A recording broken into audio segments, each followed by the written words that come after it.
Hi, magandang araw po sa inyong lahat mga kababayan kong taga-lungsod ng Maynila. Sana po ay nasa mabuti kayo kalalagayan at mabuting kalusugan. Ah, Ito po ang ating day po ng ating paglulunsad ng programa ng inyong pamahalang lungsod in tackling these challenges. No? At nais ko po kayong i-update sa kalalagayan ng ating lungsod. Una ay marami pong nagme-message sa akin at ako'y kinakamusta. Sa awa naman ng Diyos, maraming salamat sa inyo. Maraming salamat sa pagmamalasakit ninyo. Basta umasa po kayo na ang inyong pamahalang lungsod naman ay tuloy-tuloy po, 24/7 nagtatrabaho po para sa inyo. Ngayon, nais ko rin po kayo i-update doon sa mga nag-aalala. No? Hindi po kaila sa inyo bago po mangyari itong deklarasyon ng ating Pangulo. Tayo po ay bumiyahe sa London sa ating 3 days mission to further our ability and knowledge to handle this COVID-19 or coronavirus. At pagbalik po natin, tayo ay katulad ng panawagan natin sa ating mga kababayan, tayo po ay voluntary nag-quarantine or limited na galaw. At nandito po ako sa opisina for the past 4 days. Ito pong bago kong bahay. But be that as it may, immediately upon arrival, I submitted myself to testing or to medical attention. No? At sa kabutihang loob ng Department of Health, ako naman po ay agaran na siniyasat at may mga ginawang medical procedure sa akin at lumabas na po ang resulta. Kani-kanina lamang ito'y kinumpirma na ni Dr. Corrales at nagpasabi na rin ng mensahe si Secretary Duque at sa awa ng Diyos ang resulta po ay negative. So, kahit pa paano po, salamat naman sa Diyos. At salamat sa inyong pag-aalala. No? Kaganon man, tuloy-tuloy pa rin po tayo. Hindi naman po yan masyadong mahalaga sa akin. Ang mahalaga sa akin is how can we implement our strategic action plan with regard to COVID-19. Yung ating pagpaplano tungkol on how to contain and how to delay the peak of the virus, on how to curb the line in our database. Mga kababayan, meron lang po kung mahalagang panawagan sa inyo at update. Katatapos lang mo ng aming regular directional meeting, again, about an hour ago with respective department heads following some guidelines from DILG, DOH, MMDA, and Office of the President, and including Civil Service Commission. We're trying to sync or ibagay ang ating aksyon sa ginagawa ng national government, particularly DOH. Ngunit ganun pa man, gusto ko po ipahayag sa inyo. Meron na po tayong mga tagalungsod ng Maynila na positive carrier ng COVID-19 virus.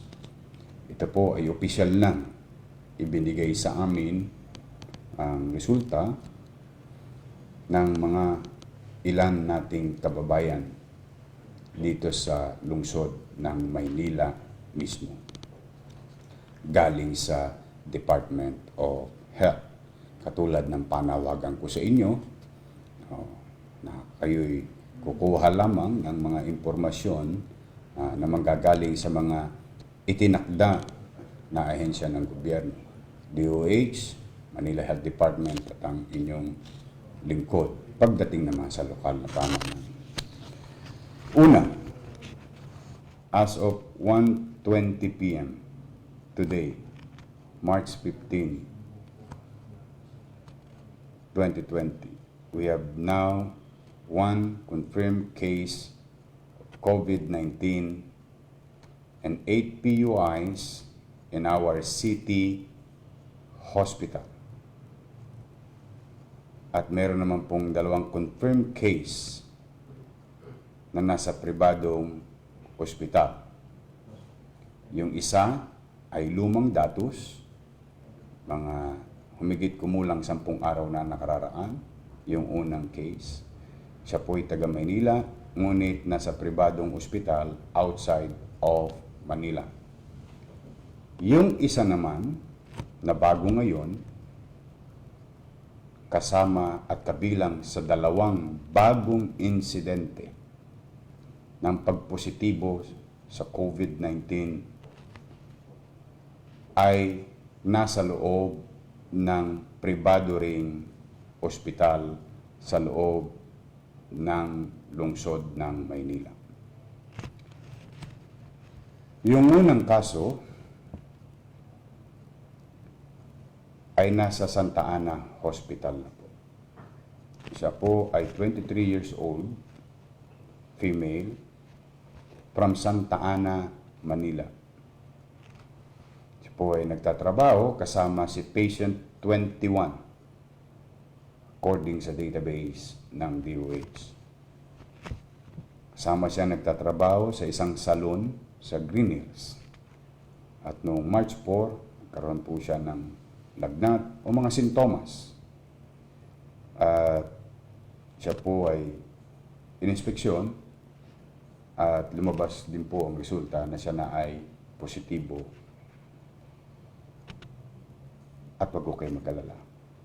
Siya po ay nasa mabuting pangangalaga ng ating mga health workers or frontliners in our city-owned hospital in Santa Ana, Manila, or Santa Ana Hospital.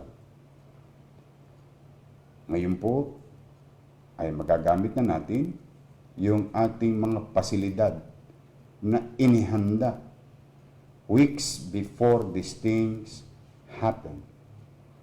And we will test our capacity on how to contain such disease in our facilities. Masa po kayo. Ako po'y malaki ang paniniwala sa kakayanan ng ating mga doktor at nurse na empleyado ng lungsod ng Maynila because they are properly informed, trained, and professionally kaya nilang tupdin at gawin ang kanilang trabaho. Pagdating naman sa mga ekwipo bilang pagmamalasakit natin sa ating mga health workers, ay may nakalanda naman. May nakalatag ding paghahanda ang lungsod ng Maynila. Dahil mabigat din po ang kailangang pangangalaga na dapat gawin ng lungsod sa ating mga health workers or frontliners because we need every hand in our medical facilities. Kaya, masa kayo na siya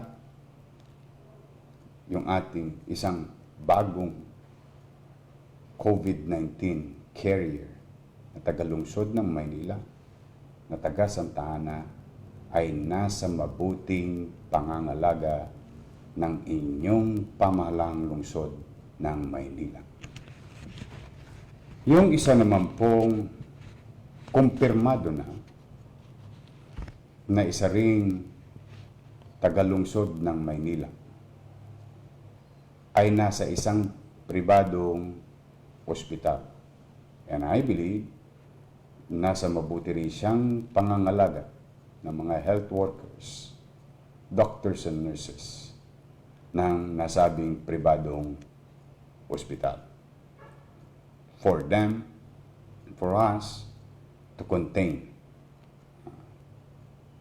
the situation. Isa po siyang 75 years old. Siya po ay si patient 75, 64 years old. Female. Siya po ay nakatira sa Tambunting, Santa Cruz, Manila.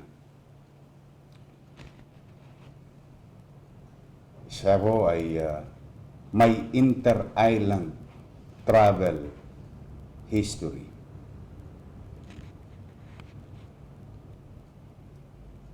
At ang kanyang mga nakasalamuha are now being categorized as persons under monitoring. The same thing with Santa Ana patient. They are now as person under investigation naman, PUI. So sila po ay nasa pasilidad na rin natin sa ating ospital. At kung maalala ninyo, nung nakaraang linggo, yung taga Sampaloc ay nasa pribadong ospital sa labas ng Maynila. So mga kababayan,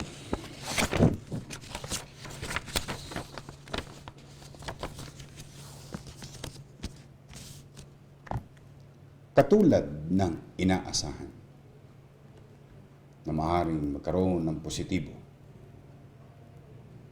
na carrier, ang isa, dalawa o higit pa na mga kababayan nating Manileño.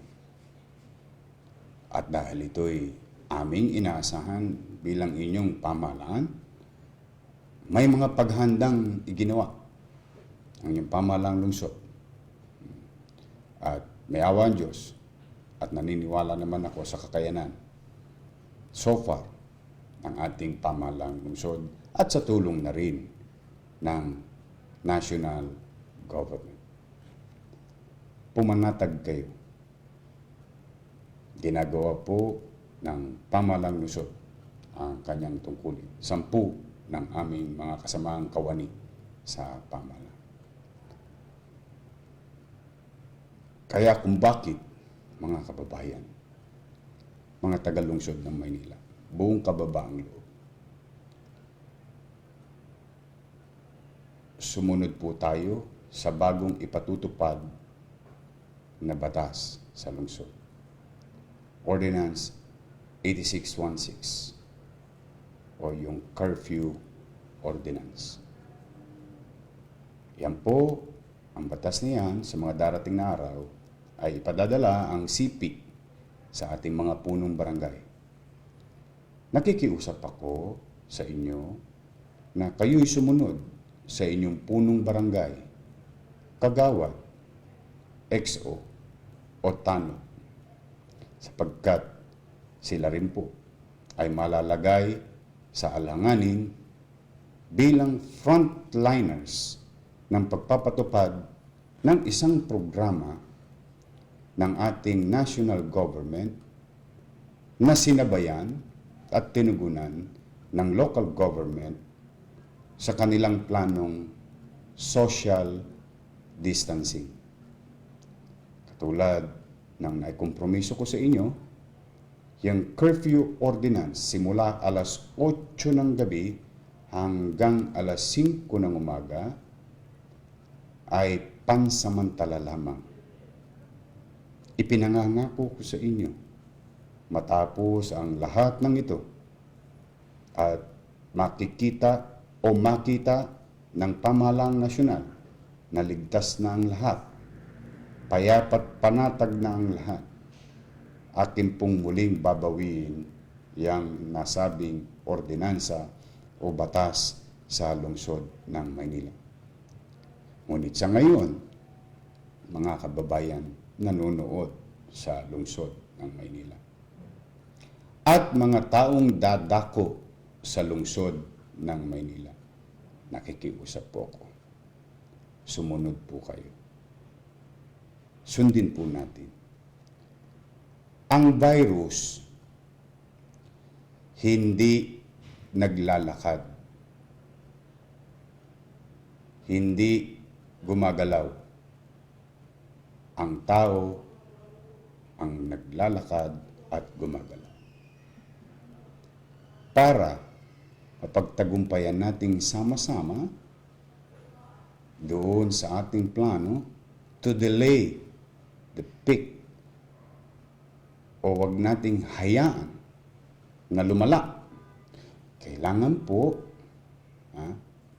meron tayong pakikiisa. Ang katagumpayan ng mga plano ng national government at local government ay magtatagumpay kung ang mamamayan ay nakikiisa. Kaya ang panawagan ko, ang ating mga lolo't lola, hanggat maaari, stay home. Sa ating mga nanay at tatay, kung wala rin namang pagkakaabalahan mahalaga sa labas ng ating bahay, stay home. Sa mga tao, sa gabi, may batas po. At patuloy nating ipatutupad yan ng mahigpit at maaaring makapagdulot ng certain level of discomfort. Pero yan po ay temporary lang. Isa lang yan sa marami at marami pang darating na measures na gagawin ng national government at ng inyong local government. Kaya mga kababayan, tulong-tulong tayo ha. Kaya mag-alala. Hindi namin kayo bibitawan. Hindi namin kayo iiwan. Kaagapay ninyo ang inyong pamalang lukat. At patuloy kayo abatan itong aming pamamaraan na mas mapadali na ibahagi sa inyo ang impormasyong mahalaga, impormasyong kumpirmado. And we will try to reach as many of you with regard to information. Kaya manatili lamang po muna tayo sa ating mga bahay. So, yan na po muna at abatan ninyo ang mga susunod na updates at pangyayari. Ulitin ko, mga kababayan. Kaya natin to. Huwag kayong maglala. May awa ang Diyos. May awa ang Diyos. But for now, sa may mga sakit, dalangin ko, nawa, hagkan kayo ng Panginoon Diyos na kayo'y gumaling agad. Sa mga nahihirapan, nawa, kaawaan kayo ng Diyos, bigyan na kayo ng kaluwagan sa buhay. At nawa, gabayan tayo dito sa sanlibutan na ating kinakaharap ngayon, na suliranin at susuungin natin itong sama-sama. At sa tulong ng Diyos, ay makararaos din naman po tayo.